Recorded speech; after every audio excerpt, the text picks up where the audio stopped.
I'm so excited to see this book come to the screen. How does it feel for you to see your work adapted? It's surreal.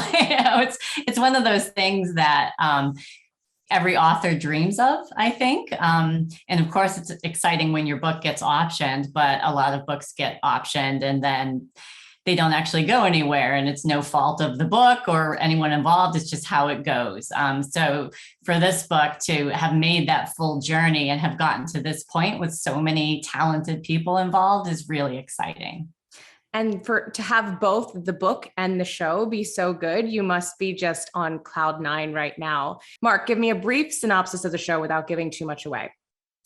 One of Us is Lying is about 5 students who walk into detention. 4 walk out alive. All 4 of them had secrets that the one who died in detention knew about, and they all had reasons to keep those secrets secret. So it kind of becomes a mystery of, did one of them do it? If they did, who would it have been? And it's about kind of unraveling that mystery and if other people may have been involved. Were you able to relinquish control working with the EPs, Erica and Dario, in adapting this? Because obviously there's going to be some changes. How did that feel? Yeah, of course, there's always going to be changes from page to screen. And I was a consultant, so I wasn't involved in setting the creative direction for the series or in outlining the series, but I did have the opportunity to read scripts and provide notes. And so was there any part of you that felt like, ooh, I want this to be different? Or were you happy to kind of just hand it over? Yeah, I mean, I definitely, gave some notes and we had discussions on things that I was hoping to see. I also shared key moments in the book that I was hoping would make it on screen. And some of them couldn't, it just didn't make sense, but some did. And that was really exciting to watch those unfold. Now, which actor and character was the biggest departure from who you visualized and who was the closest to who you had in mind when you wrote it? It's hard to say who's I guess the biggest departure, because I really try to look at it as how are you embodying the character, and that has more to do with, has less to do with how someone looks and more to do with how they portray the character. It is kind of funny though, when you see a character who looks exactly like you pictured, and that was the case with Jake, the character of Jake. I remember seeing his audition tape and going, whoa, did you walk out of my head? Did you guys read the book before you started shooting? I did, yes. Okay. I did not. Mark did. Okay. Not. So Barrett, Mark doesn't like to do any research for any project. Can't read. Said it before, can't read.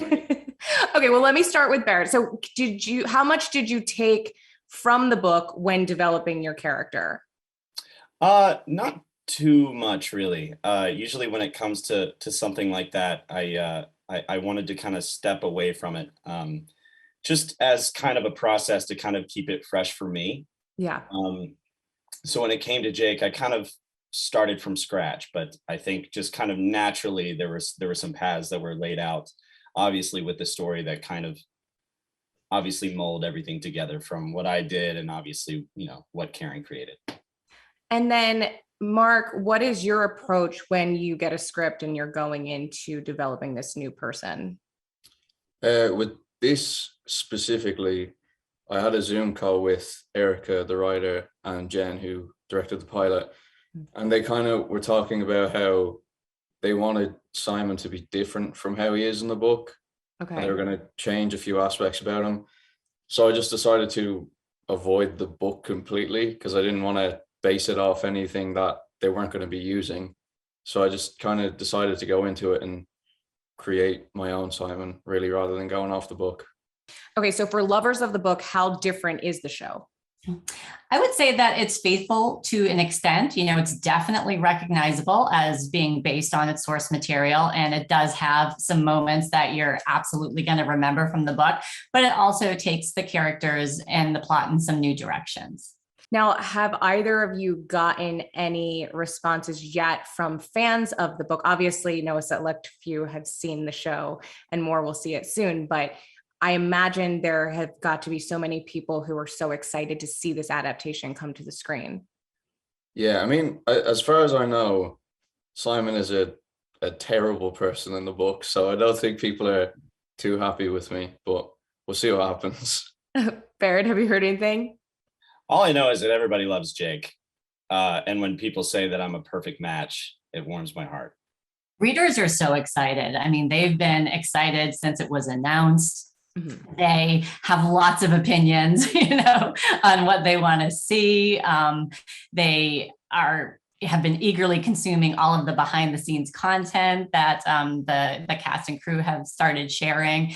And so that's really fun, for me to see. It tells me that, they are truly invested in these characters. What do you think it is about these teen dramas and high school that is so captivating and that people just can't get enough of?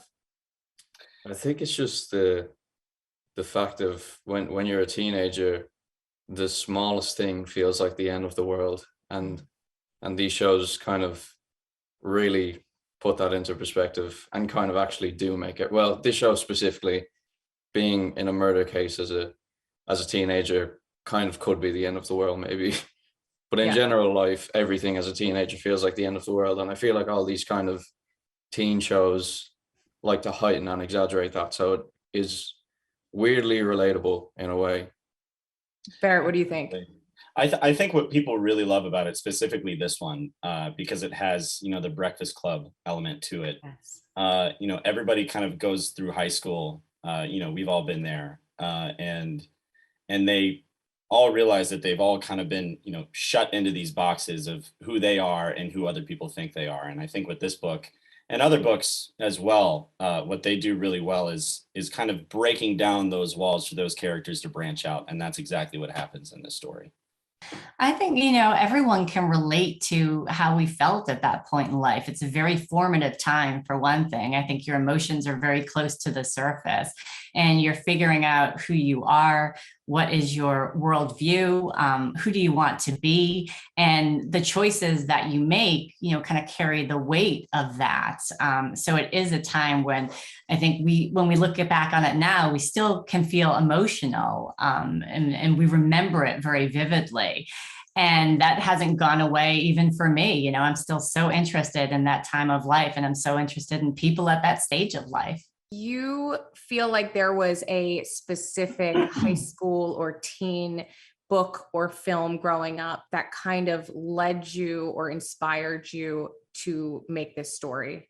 And the initial inspiration was the Breakfast Club, Okay. because I was I'm not walking, I was driving to work, and that theme song came on, and I love that song. So I was turning it up, and, I was an unpublished, unagented author at the time. I had just finished a book that I was querying, but I knew it wasn't going to go anywhere. It wasn't getting any response. So I was thinking about what's next. And I thought it's always interesting to bring people together who seem like they have nothing in common on the surface, but when they interact, they realize they're not so different.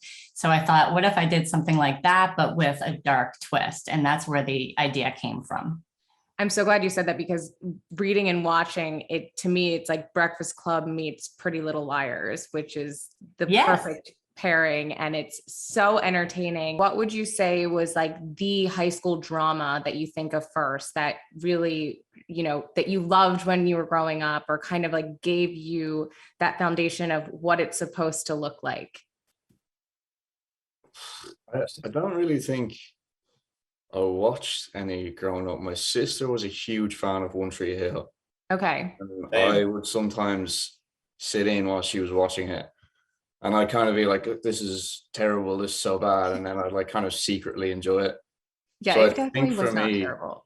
Yeah, like One Tree Hill for me has always been the kind of staple teen show, I think.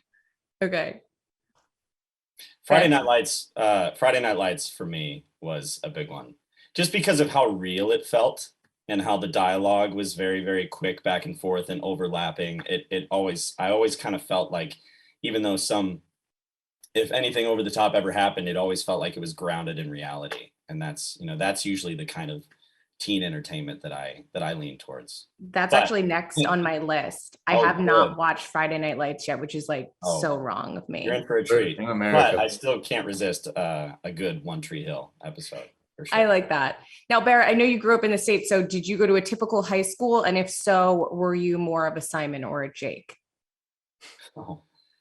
I was kind of I grew up in Ohio, and we went to a really small school. My graduating class was like 80 people. And I was kind of a hybrid of both. I participated in some sports, but I was never really sports heavy. But I was also in the marching band, and I also I took part in extracurricular activities. I liked to be involved in stuff, but when it came to the rankings of who the most popular people was, I wasn't all the way up there. Okay. So obviously a theater kid as well, so that knocked me down a few pegs as far as. I don't know. The theater kids were cool in my school. What about Oh, don't lie. I was one They of were them, not so I'm cool. vouching for myself and my people. He didn't have the looks that Simon has as well, though. Simon has a big advantage there, I think, Well, what about you? I know you didn't grow up here, so what was your experience like? My experience was I think when you grow up in Ireland and you watch shows about American high schools, you kind of wish that you went to an American high school. But in hindsight, it's probably the exact same. Like, I don't think there's much of a difference. I was I suppose, kind of like Simon, I was very under the radar in school. I didn't have a gossip app or anything. I wasn't terrorizing people, but all the aspects of Simon that aren't terrorizing people, I think, would be what I was in school. And you made it out alive, so congratulations. And congrats to both of you on the show. I'm so excited for everybody to see it. Thank you.